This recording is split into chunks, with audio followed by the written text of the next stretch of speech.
महाराष्ट्र में नासिक मामले के बाद अब मुंबई से एक नई खबर सामने आ रही है। बीजेपी नेता किरीट सोमैया का बड़ा आरोप। उनका कहना है कि मुंबई में स्कूल जिहाद चल रहा है। जी हां फ्रेंड्स, सोमैया के मुताबिक बीएमसी ने 164 अवैध स्कूलों की पहचान की है। ये स्कूल गोवंडी, मलाड, कुर्ला जैसे इलाकों में चलाए जा रहे हैं।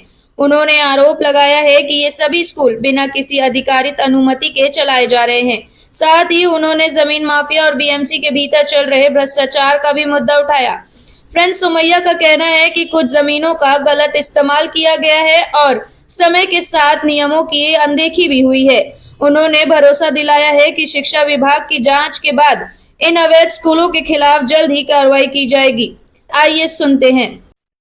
मुंबई में अब स्कूल जिहाद, लव जिहाद, लैंड जिहाद, वोट जिहाद, नासिक का कॉरपोरेट जिहाद, अमरावती का कोचिंग क्लासेस जिहाद और अब मुंबई में स्कूल जिहाद।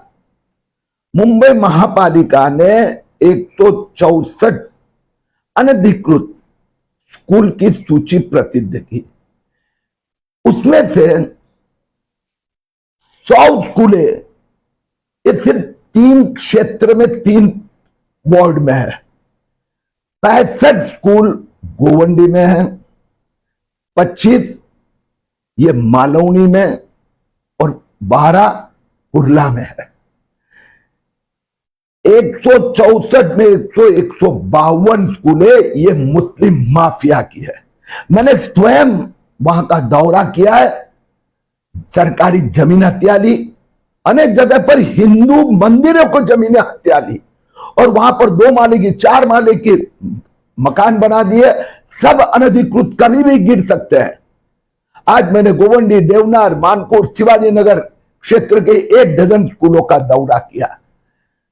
ये स्कूल के नाम पर जो जिहाद चला है, मैंने मुंबई महापौर, मुंबई महापालिका के अधिकारी से इस विषय में विस्तृत चर्चा की है। इन सब के ऊपर कार्रवाई होगी। इतना धोखाधड़ी हो सकता है जिस प्रकार से इतने पीछे 10 सालों में स्कूल बढ़ते नजर आ रहे हैं, तो के ऊपर आप कर दे रहे हैं। वास्तव में इसमें महापालिका के अधिकारी, ये जो मुस्लिम भूमाफिया है, जमीन सिर्फ हत्याना नहीं, मैंने तो 2 जगह पर प्रत्यक्ष जो देखा, फोटो वीडियो निकाला। पहले स्कूल बनाई और स्कूल को अब मस्जिद में कन्वर्ट कर दिया। तो ये 2 प्रकार की चीज है। ये जो देवनार गोवंडी की स्कूल है, मालूम नहीं, वो 100% नो डेवलपमेंट जोन, जो सीआरजेड कहीं लगा है, कहीं पर समुद्र का किनारा है, खाड़ी की जमीन है। तो इस प्रकार से जो एक मुस्लिम माफिया, बांग्लादेशी माफिया का एक षड्यंत्र और जो मुस्लिम धर्मांधता की आक्रामकता बढ़ी है, उसके कारण जो जिहाद चल रहा है। कल मैं अमरावती, परतवाड़ा में भी जाने वाला हूं। किरीट जी, ये जो आप डेवलपमेंट कह रहे हैं, ये एक दिन में या एक महीने में नहीं हो सकती। आपके पास क्या इंफॉर्मेशन है, कितने सालों से ये हो रहा है या धीरे धीरे? क्योंकि आप कह रहे हैं कि पहले उन्होंने लैंड जो है वो ग्रैब की, उसके बाद वहां पे स्कूल बनाया, फिर अभी वहां पे मदरसे या मस्जिद बनाई गई है। तो ये एक दिन का काम नहीं। तो आपके रिकॉर्ड या आपकी इंफॉर्मेशन क्या कहती है, कितने दिनों से चल रहा है और कौन इसको शील्ड कर रहा है? वास्तव में अब जो एफआईआर चल रहा है, उसके कारण मैंने वोट सूची, मतदाता सूची का अध्ययन किया। तो इसमें जो ध्यान में आया, फुल प्रूफ आंकड़े 2004 के वोटर लिस्ट, 2009 के और 2024। तो जो मुस्लिम आक्रमण, अतिक्रमण बांग्लादेशी का, वो सब 2005 से 2020 के दरमियान 15 साल में बहुत बड़े प्रमाण में हुआ है। मैं आपको उदाहरण देता हूं, मुंब्रा पूरा मुस्लिम एरिया है, वहां पर 2,81,000 वोटर्स थे 2009 में। आज 4,87,000 हो गए। जहां ये में हम बैठे हैं, मेरा घर मुलुन, वहां पर 3 लाख वोटर थे, आज 2,98,000 है। लेकिन मेरे लक्कर जो नेक्स्ट मुंब्रा है, वहां पर 10-12-15 साल में 2 लाख मतदाता बढ़ गए।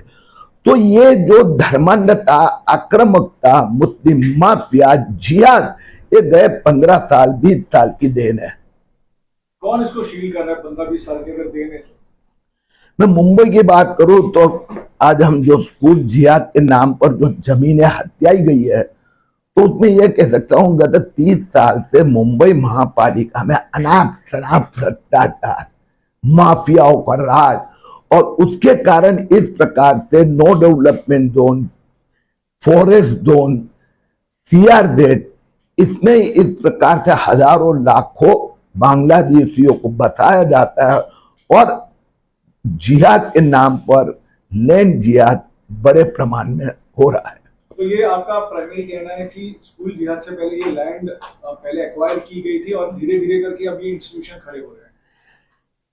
वास्तव में ये जो है वो स्कूल का पहले दो प्रकार का जो मुंबई में गए 25-30 साल में जो हुआ, 20-25 साल में, कहीं मदरसा लगा दी, कहीं मस्जिद का बोर्ड लगा दिया, कहीं स्कूल का लगा दिया। अभी गत रविवार की बात कर रहा हूं कि गत शनिवार को संजय गांधी राष्ट्रीय उद्यान ठाकुर विलेज के पास एक रात को छोटा सा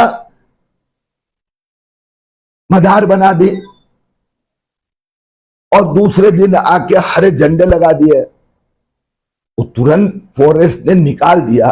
तो इस प्रकार से पहले मस्जिद इसके नाम से जमीन कब्जा करना और फिर वहां पर धर्मांधता बढ़ाने के लिए मस्जिद और बाकी चीज और मदरसा। जी सरकार तुमचं आहे, महापौर देखील आता तांबडे आहेत, महिला आहेत आणि शिक्षण मंडळांकडे काय मागणी असणार आहे संदर्भात तुमचा पुरावा पाठपुरावा कसा येणार आहे? आता आपण मराठी घेऊ, मराठी जैसे बोला जा रहा है कि राज्य में सरकार आपकी है, केंद्र में सरकार आपकी है, BMC में सरकार अभी आपकी हुई इतने सालों के बाद, तो आप सिर्फ कह रहे हैं कि एक्शन हुआ होगी ऐसा अश्योर किया गया है, लेकिन अभी तक कोई एक्शन दिख नहीं रही है कॉन्क्रीट। हाँ, वही तो, यही तो कहते हैं कि गए 1 महीने में मैंने मुंबई महापालिका में 3 मीटिंगें ली, 2 महापौर के साथ ली, एक म्युनिसिपल कमिश्नर के साथ, मंत्रालय में गृह मंत्रालय और उनके साथ, और अभी 1-1.5 महीने हुए महापालिका में सत्ता आई है और महापालिका ने, यही तो महापालिका भाजपा की है कि कल 164 की सूची प्रसिद्ध की। आज हमने वहां का ऑफिशियल विजिट करके आपको अगले सप्ताह में एक्शन दिखेंगे। तो किरण जी, ये जो स्कूल खड़े हैं, क्या इसमें थोड़े बहुत बच्चे पढ़ते भी हैं या फिर ये खोखलापन से बिल्डिंग स्ट्रक्चर खड़ा किया गया है? और आपकी इस कंप्लेंट के बाद कार्रवाई अगर होती है तो उसका क्या प्रोसेस होता है? अभी देखो, ये जो एजुकेशन एक्ट हमने RT right to education act 2009 उसमें स्पष्ट दिया है, जो नॉट रिकॉग्नाइज्ड अनधिकृत होंगे उनको बच्चों को नजदीक के स्कूलों में डालो।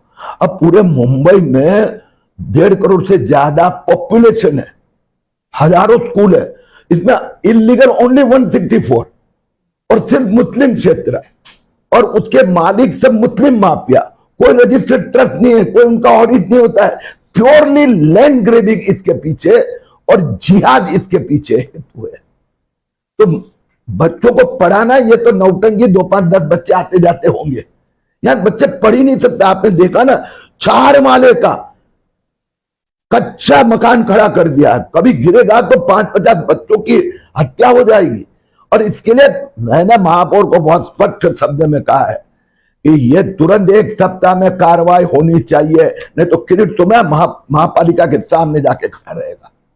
एक सवाल है कि BMC के स्कूल है या प्राइवेट स्कूल है? प्राइवेट स्कूल है, BMC और वो ये प्राइवेट स्कूल जो गत कुछ सालों में खड़े किए हैं वो रिकॉग्नाइज नहीं है। तो मेरे हमारे कहने के कारण एजुकेशन डिपार्टमेंट ने उसका इंस्पेक्शन करके 164 स्कूल अनधिकृत घोषित किए। हेलो फ्रेंड्स, मैं हूं समीर, आप देख रहे हैं समाज खबरें हिंदी TV न्यूज़। जैसे कि आप जानते हैं कि ये न्यूज़ एजेंसी, हमारे साथ कई चैनल्स के लोग जुड़े हुए हैं जो अलग अलग तरह की खबर चलाते हैं, और हमारे चैनल के साथ कई 100 पत्रकार भी जुड़े हुए हैं जो हर जगह से पत्रकारिता करते हैं। हम जनता से भी आह्वान करेंगे कि अगर उनके एरिया में कुछ भी गतिविधियाँ होती हैं या इलीगल कुछ उनके साथ होता है तो उस तरह की वीडियो बना के हमें दे सकते हैं, हम चलाएंगे हमारे चैनल पर। और हमारे साथ हम आपको बता दें कि कई एडवोकेट्स भी जुड़े हुए हैं जो आपकी समस्याओं को लेकर आपका निवारण करेंगे, आपकी समस्याओं को लीगल तरीके से सॉल्व भी करने की कोशिश करेंगे। तो चलते हैं आज की खबर की तरफ।